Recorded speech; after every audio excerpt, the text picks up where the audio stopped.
Hello friends, स्वागत है आपके अपने YouTube channel AR soft study में। तो प्यारे साथियों, आप सभी लोग कैसे हो, ज़रा कमेंट करके मेरे को बताइए। अच्छे हो ना तो कमेंट कीजिए। चलिए, आज का हम लोग का टॉपिक रहेगा 12 क्लास हिस्ट्री, यानी कि इतिहास का इम्पोर्टेंट क्लास होने वाला है।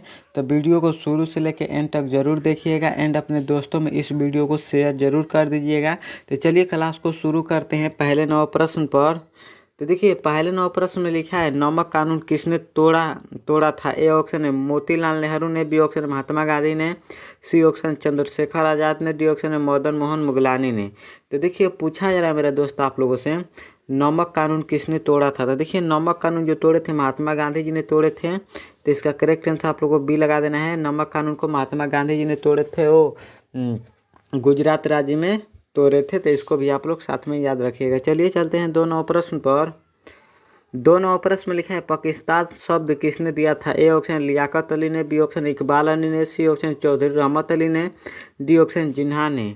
तो देखिए, पूछा जा रहा मेरे दोस्त आप लोगों से, पाकिस्तान शब्द किसने दिया था। तो देखिए, इस प्रश्न में बहुत सारे स्टूडेंट का कन्फ्यूजन रहता है कि पाकिस्तान शब्द किसने दिया था। तो देखिए, पाकिस्तान शब्द जो दिए थे चौधरी रहमत अली ने दिए थे। तो इसका करेक्ट आंसर आप लोगों को लगा देना है सी, चौधरी रहमत अली ने दिए थे पाकिस्तान शब्द। तो इसका करेक्ट आंसर सी हम लोग का करेक्ट आंसर हो जाएगा। बहुत सारे स्टूडेंट लगा देते हैं लियाकत अली ने, तो बहुत ही गलती हो जाएगा, ये नहीं होगा, चौधरी रहमत अली होगा इसका करेक्ट आंसर। तो इसका करेक्ट आंसर सी आप लोगों को करेक्ट आंसर याद रखना है। चलिए चलते हैं 3 नौ प्रश्न पर। 3 नौ प्रश्न में लिखा है हड़प्पा सभ्यता में बंदरगाह कौन था। A option Lothal, B option Mohenjodaro, C option Calicut, D option Alamgirpur. तो देखिए, पूछा जा रहा है मेरा भाई आप लोगों से, हड़प्पा सभ्यता में बंदरगाह कौन था। तो देखिए, हड़प्पा सभ्यता में बंदरगाह जो था लोथल था। तो इसका करेक्ट आंसर आप लोगों को ए लगा देना है। हड़प्पा सभ्यता में बंदरगाह जो था लोथल था, वो भी गुजरात राज्य में स्थित है। तो इसका करेक्ट आंसर आप लोग को ए करेक्ट आंसर लगा देना है। हड़प्पा सभ्यता का सबसे बड़ा नगर जो है मोहनजोदड़ो है। तो इसको भी आप लोग साथ में याद रखिएगा। बड़ा नगर जो है हड़प्पा सभ्यता का मोहनजोदड़ो है, सिंधु नदी के किनारे स्थित है। तो इसको भी आप लोग साथ में याद रखिएगा। चलिए चलते हैं अगले 9 प्रश्न पर। अगले 9 प्रश्न में लिखा है हड़प्पा सभ्यता में तांबे कहाँ से प्राप्त हुआ था। ए ऑप्शन राजस्थान से, बी ऑप्शन बिहार से, सी ऑप्शन ईरान से, डी ऑप्शन अफगानिस्तान से। तो देखिए, पूछा जा रहा है मेरे दोस्त आप लोगों से, हड़प्पा सभ्यता में तांबा कहाँ से प्राप्त हुआ था। तो देखिए, हड़प्पा सभ्यता में तांबा जो है राजस्थान राज्य से प्राप्त हुआ था। तो इसका करेक्ट आंसर आप लोगों को गलत नहीं लगाना है।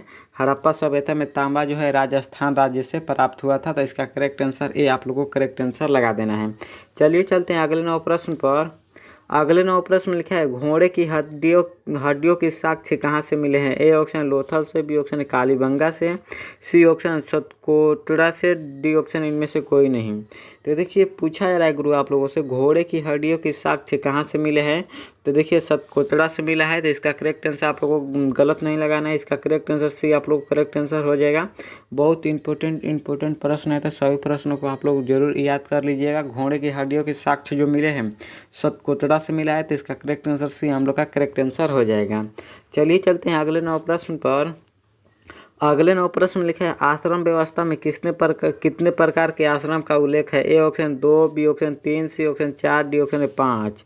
तो देखिए, पूछा जा रहा है सर आप लोगों से, आश्रम व्यवस्था में कितने प्रकार के आश्रम का उल्लेख है। तो कुल 4 प्रकार के आश्रम का उल्लेख है। तो इसका करेक्ट आंसर आप लोगों को सी करेक्ट आंसर लगा देना है।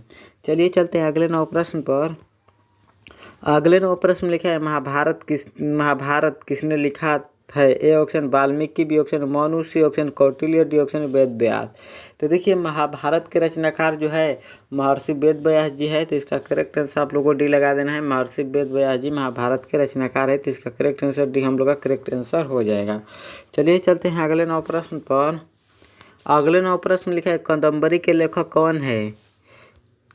अगले 9 प्रश्न में लिखा है कादम्बरी के लेखक कौन है। ए ऑप्शन है Kalidas, B option Kautilya, C option है बाणाभट्ट, डी ऑप्शन है अशोक घोष। तो देखिए, पूछा जा रहा है मेरा दोस्त आप लोगों से, कादम्बरी के लेखक कौन है।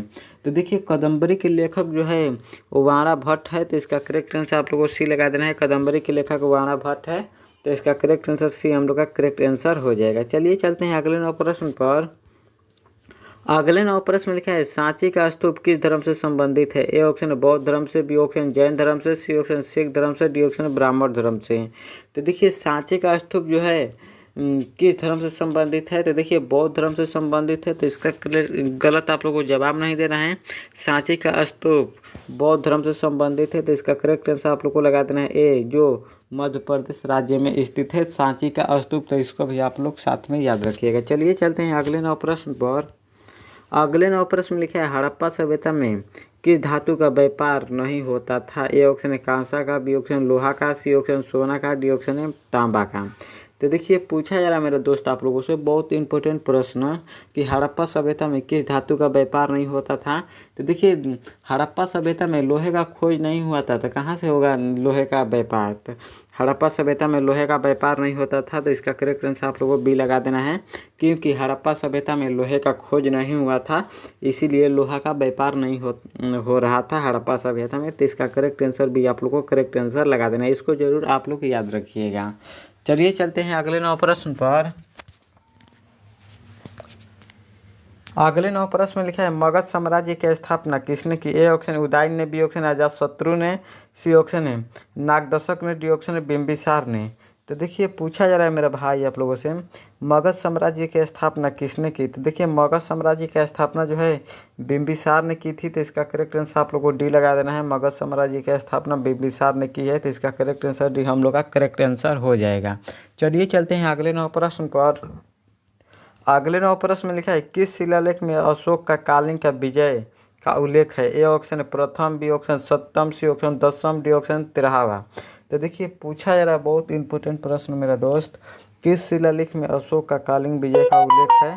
तो देखिए 13वें में है, तो इसका करेक्ट आंसर आप लोगों को लगा देना है डी। 13वें में है, तो इसका करेक्ट आंसर डी आप लोगों को करेक्ट आंसर लगा देना है। चलिए चलते हैं अगले 9 प्रश्न पर।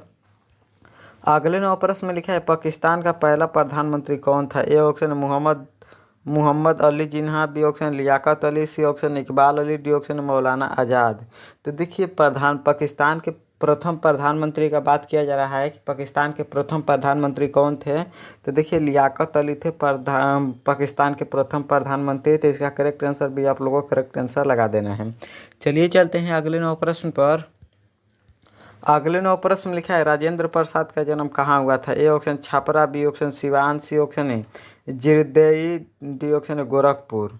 तो देखिए पूछा जा रहा है आप लोगों से राजेंद्र प्रसाद का जन्म कहाँ हुआ था? तो देखिए राजेंद्र प्रसाद का जन्म जो हुआ था बिहार के जीरदेई में हुआ था, तो इसका करेक्ट आंसर आप लोगों को सी लगा देना है। राजेंद्र प्रसाद का जन्म बिहार के जीरदेई में हुआ था, तो इसका करेक्ट आंसर सी आप लोगों को करेक्ट आंसर लगा देना है। चलिए चलते हैं 15 प्रश्न पर।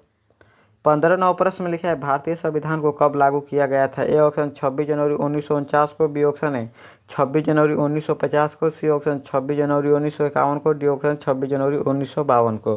तो देखिए पूछा जा रहा है मेरे दोस्त आप लोगों से भारतीय संविधान को कब लागू किया गया था? तो देखिए भारतीय संविधान को लागू किया गया था 26 जनवरी 1950 को किया गया था, तो इसका करेक्ट आंसर आप लोगों को सी लगा देना है। भारतीय संविधान को 26 जनवरी 1950 को लागू किया गया है, तो इसका करेक्ट आंसर भी आप लोग को करेक्ट आंसर लगा देना है।